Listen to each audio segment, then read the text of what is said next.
नमो नमः सद्गुरुभ्यः सद्गुरुभ्यो नमो नमः।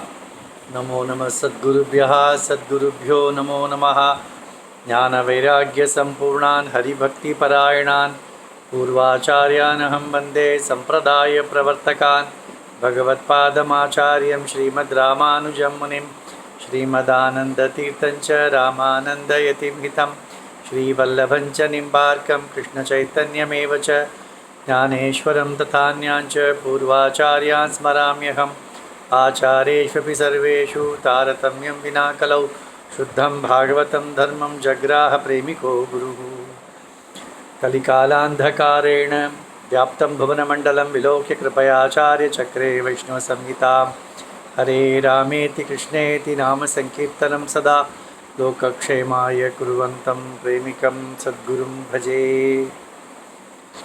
श्री अन्ना द्वारा विरचित श्री वैष्णव संहिता के सप्तम भाग का 22वां अध्याय। गए अध्याय में श्री अन्ना ने दूत क्रीड़ा के दुष्प्रभाव को कहा। इस अध्याय में श्री अन्ना मधुपान मद्यपान के दुष्प्रभाव को कहते हैं। सद्गुरुवाच सुरापानं न कर्तव्यं बुद्धिव्यामोहकारकं तस्मात् पापतरं नास्ति सर्वनाशस्य कारणात्। शरणा कहते हैं यहाँ पर कि सुरापान या मद्यपान करना वह बुद्धि को मोहित कर देता है। मोहित करने से सभी प्रकार के पाप उस व्यक्ति के द्वारा हो जाता है। इसीलिए सर्वनाश का कारण दूसरा कुछ नहीं है, सुरापान ही है। दुस्संगेन सुरापाने नराणां जायते रुचिः नरास्त्यजन्ति बन्धुश्च सुरापान विमोहिता। दुस्संग से इस सुरापान का आदत बढ़ जाता है। अच्छे अच्छे कुल के लोग भी, लड़के भी दुस्संग के कारण इस मद्यपान के शिकार बन जाते हैं।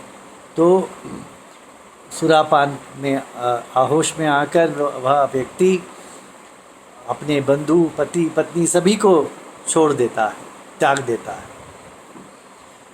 कृष्णात् संपादितं सर्वं धनं दत्वा सुरा पिबन् संत्यज्य पत्नी पुत्रान् च चरति उन्मादवान् भुवि।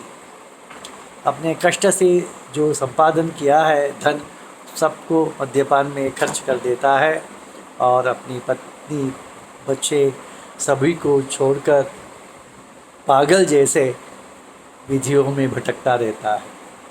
न जानीते वस्त्रमपि च्युतं मधुरसोन्मतः रघवत् संचरन् भूमौ बहुधा पलपत्युः।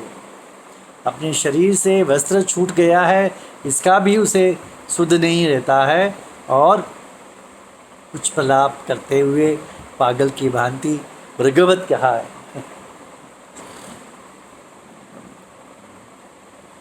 जानवर की तरह वो भटकता रहता है। वाच्यावाच्यं न जानाति कार्याकार्यं तथा कलह सुरापान मदोन्मत्तो हन्ति भार्यां तथा सुतान। क्या करना कहना चाहिए, क्या नहीं करना कहना चाहिए, क्या करना चाहिए, क्या नहीं करना चाहिए, इसका विवेक वह खो बैठता है। सुरापान में उन्मत्त होकर अपनी भार्या पुत्र को भी मारपीट करता है। मधुपान मदोन्मत्तं नष्टं यदुकुलं पुरा तथापि नैव जानन्ति मधुपाः स्वकुलक्षयम्। मधुपान से तो यदुकुल का नाश हुआ था, कथा याद होगा आपको।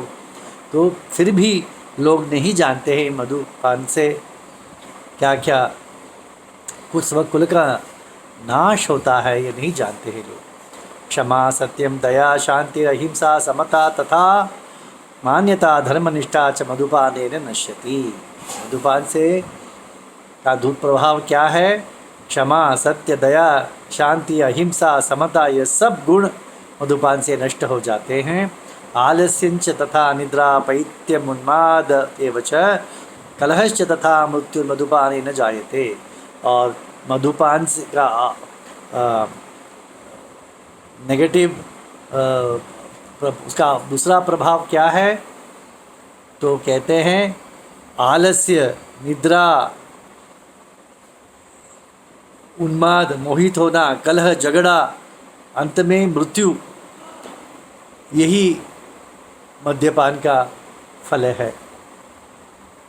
पितरम मातरं चापि गुरुम मित्रम स्त्रियम सुतम सर्वं नाशयति क्रुद्धो मधुपानेन मोहितः। पिता, माता, गुरु, मित्र, अपने पति, बच्चे, सभी को वह अपने से दूर कर देता है मद्यपान में मोहित होकर। बिजली चली गई है। तो आसीत् गोवर्धनो नाम कश्चित् ब्राह्मण सत्तमः विवेकी विष्णुभक्तश्च साधु सेवा परायणः। कमला नाम तस्यासीत् भार्या सद्गुणभूषणा पतिव्रता महाभागा वैष्णवी विनता तथा। गोवर्धन नामक एक ब्राह्मण था। देखिए कहा ना, अच्छे कुल के बच्चे भी बिगड़ जाते हैं दुष्ट संग से। तो गोवर्धन नाम का एक ब्राह्मण था, विवेकी विष्णु भक्त था, साधु सेवा परायण था, उसकी पतिव्रता स्त्री थी, वह भी सद्गुण से अलंकृत थी, पतिव्रता थी, वैष्णवी थी वह भी। तौ दंपति महाभागौ सज्जन आराधन प्रियौ अन्योन्य प्रेम संपूर्ण गृहकृत्यंच चक्रतुः। तो दोनों मिलकर भागवत धर्म का अनुष्ठान करते हुए अपना गृहस्थी चला रहे थे। कदाचित् विष्णुदासाख्यः साधुश्रेष्ठो महामतिः आजगाम विरक्तोपि गोवर्धन गृहं था। भगवत कृपा से कदाचित कभी विष्णुदास नामक एक साधु उनके यहाँ पधारे। तस्य दर्शनमात्रेण परमं कौतुकतः पूजयामास तं भक्त्या भार्यायापि अनुकूलया। अपने अनुकूल भार्या के साथ, पत्नी के साथ उस महानुभाव साधु का दोनों ने आराधना की, पूजा की। महात्मा विष्णुदासस्तु दंपोत्योः अनयोरपि चकार वैष्णवी दीक्षा सद्गुणेनैव तोषितः। इस दंपति के सद्गुण के संतुष्ट होकर वह विष्णुदास नामक साधु ने उनको वैष्णव दीक्षा भी प्रदान किया। वासस गृहे तस्मिन् तयोर्भक्त्या वशीकृतः विष्णुदासोऽपि सानन्दं कीर्तयन् सततं हरि। उनकी भक्ति के वश होकर वह साधु भी उनके यहाँ कुछ दिन ठहरे, उनके साथ सत्संग करते थे। तयोः कुटुम्बं लोकेऽस्मिन्नपि बन्धस्य कारणं विष्णुदासस्य सान्निध्यात् वैकुण्ठम् अभवत् बत। इस भूलोक में रहते हुए भी इस साधु संग के कारण उनका घर वैकुंठ सा प्रतीत होने लगा था। तौ दंपति प्रेम पूर्वम कीर्तयन्तो सदा हरिं कुर्वन्तो गुरु शुश्रूषां कुटुंबे सुखम उषिता। क्योंकि साधु सेवा करते हुए घर में रहना वैकुंठ से थोड़ी कम है, ऐसा यहाँ पर भाव है। कदाचित् विष्णुदासोपि विरक्तो विजितेन्द्रियः तौ दंपति स्वतंत्यज्य तपः कर्तुं क्वचित् गतः। कितने दिन रहेंगे साधु एक गृहस्थ के घर में? तो कुछ दिन के पश्चात वे तप करने के लिए चले गए। विनष्टे साधु संगे तु पुण्ये गोवर्धनो बता दुष्ट संगमवापैव धर्मात्मा अपि यदृच्छया। यदि साधु संग नहीं है तो दुष्ट संग आ ही जाएगा। इसलिए हमें सदा साधु संग में, सत्संग में रहना चाहिए। सत्संग दूर हुए और दुत्संग में आकर आक्रमण कर लिया। चिरेणैव कालेन दुष्ट संगमवाप्य सह सनस्मस्मार गृहं भार्यां विष्णुदासं तथा गुरु। कुछ ही काल में दुष्ट संग का प्रभाव उस पर पड़ने लगा। घर को भूल गया, पत्नी को भूल गया, विष्णुदास साधु को भी भूल गया, अपने जो अपने गुरु था उनको भी भूल गया। मधुपानं सदा कुर्वन् मदालस लोचनः भीत्यां जशार मत्तोयं प्रलपन् बहुधा बत। मधुपान से मत्त होकर आंखें लाल हो गए थे उसके, और मार्ग में पागल के जैसा प्रलाप करते हुए भटकता था। पित्राजितं धनं सर्वं नाशयामास दुर्जनैः ताड़यामास कमलां वेश्या संग कुतूहलः।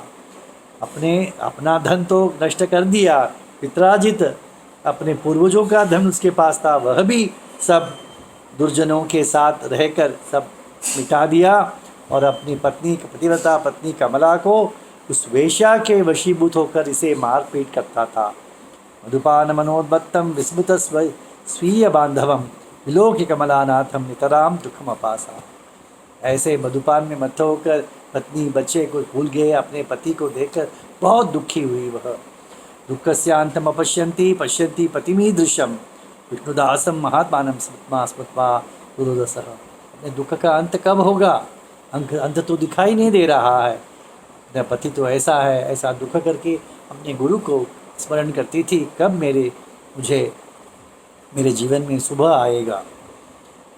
एतस्मिन् अंतरे सोपि विष्णुदासो यदृच्छया आजगाम कृपा सिंधुर्गोवर्धन गृहम पुनः। कुछ दिन तो साधु संग किया था ना, भगवान थोड़ी छोड़ेंगे। तो भगवान ने विष्णुदास को पुनः भेज दिया उनके यहाँ। भगवत कृपा से विष्णुदास उनके यहाँ पुनः पधारे। तम दृष्ट्वा विष्णुदासम सा कमला दीनमानसा गोवर्धन से वृत्तांतम निखिलंच निवेदये। विष्णुदास अपने गुरु को देखकर अपने पति के सब करतूतों को उसने गुरु से कहा। तच्छ्रुत्वा विष्णुदासोपि वेश्याया भवनम गतः कपाट ताड़नं चक्रे स्वच्छंदम शिष्यमाह्वयन्। देखिए गुरु कैसे होते हैं। मुझे तुम्हारा पति दुष्ट हो गया है तो मैं क्या करूँगा, ऐसा नहीं कहा गुरु। सद्गुरु ऐसे होते हैं। कैसे होते, वो उसको कमला को साथ लेकर वे उस वेश्या के घर गए और दस्तक दिया दरवाजे पर। शिष्य को बुलाया, हे गोवर्धन बाहर आ। गोवर्धनोपि सहसा मधुपानानुरेण रक्षणा अरुणे क्षणा बहिर्द्वारमुपागत्य विष्णुदास प्रदर्शसा।